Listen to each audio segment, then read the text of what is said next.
What's up, guys? My name's Matt with Rising Sun Van Co, and we're here to talk about our latest build. So for this build out, we use the Ford Transit high roof all-wheel drive 148-inch wheelbase chassis. And so let's start with the garage and we'll kind of show you some of the systems that we've got going here. Before we get to the systems, a big piece for this build that was really important to cover was just a lot of storage space, whether it's a couple bikes or skis or surfboards or whatever, just having a place for all of that gear designated. And so we have a 4-foot gear tray that comes out on 300-pound drawer slides.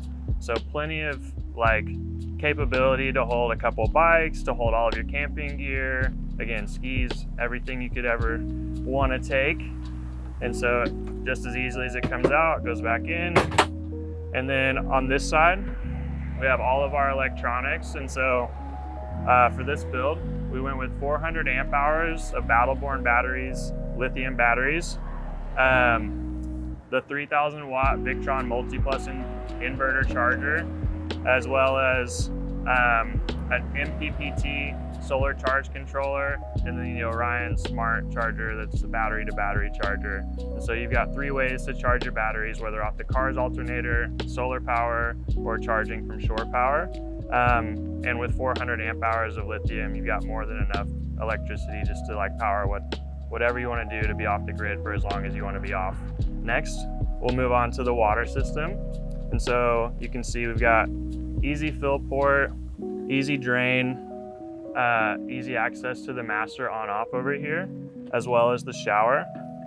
And so for this shower, we've got hot and cold water. We have 30 gallons of fresh water, as well as a 2.5 gallon hot water heater. And so forgot to bring it today, but we have a suction cup that just goes on this window.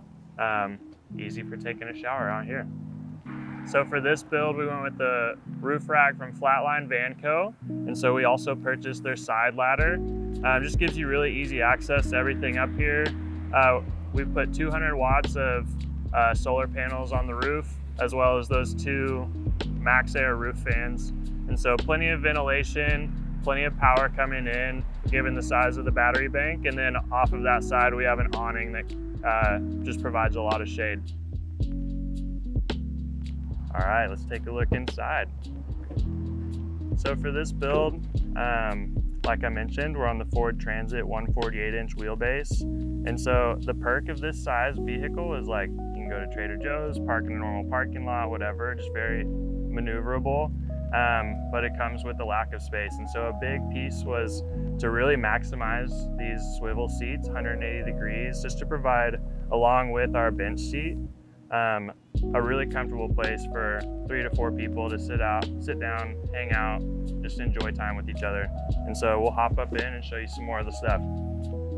So like I just mentioned, we've got this really nice bench seat that just allows a lot of space to sit, eat, catch up on work, hang out with friends, do whatever you need. We love this table from Lagoon Mount Tables. It just makes pivoting, spinning around, accommodating to whoever is sitting in whatever positions, just to be able to hang out. So under this seat, we have a refrigerator. And so this is from Dometic. It's their CFX 75 liter dual zone. And so the nice part about this is that you've got a freezer or a fridge or vice versa, or 2 refrigerators, just to be able to take all the food that you would want for a long weekend, or even up to a week if you are just with one other person. All right, next up is the kitchen galley. And so we've got this really nice white sink, a lot of black accessories in the van. And so we've got running water right here, hot or cold, and then that just drains down into these 2 4-gallon gray water tanks that are easy to dump anywhere in the appropriate locations. And then along with the sink, this kitchen galley, we went with the removable induction cooktop. Very easy to just plug in right here. And then, oops, got it turned around.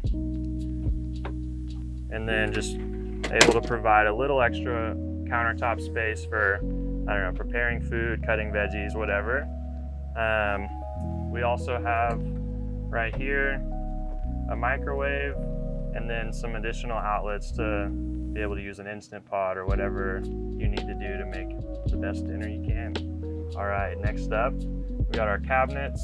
We really like just the white wood, the like lighter woods, like for the ceiling, this acacia countertop, butcher block countertop that we went with for all of the counters in the van.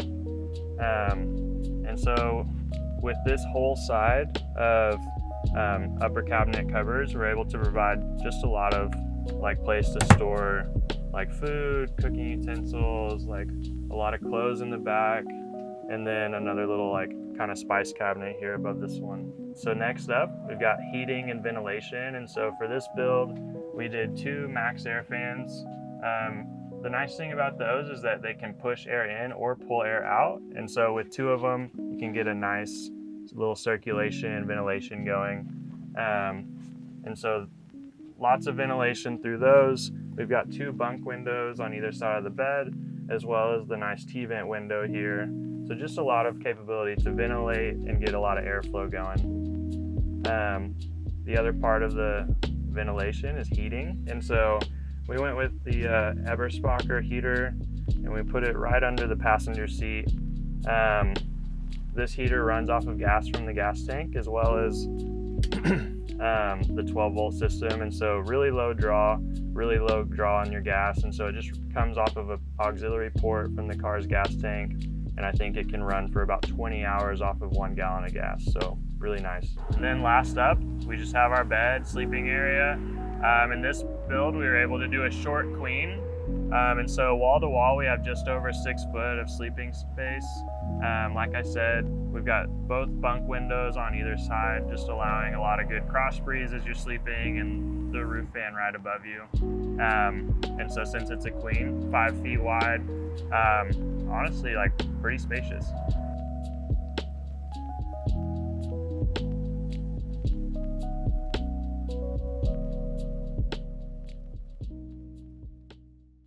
I hope you enjoyed that video. If you hadn't noticed, we do sell an ebook for how to convert a van. It has over 190 pages of detailed instructions and diagrams, also 25 video tutorials which are specifically for the ebook buyer. Creating a van for many people is obviously a really intimidating project, but I really believe, and I've seen it time and time and time again, that with the right information, anyone can turn out with a pretty decent van conversion. So check the link in the description, subscribe to the channel if you are not already, and drop us a comment if you like this video. Thanks for watching, and we'll see you next week.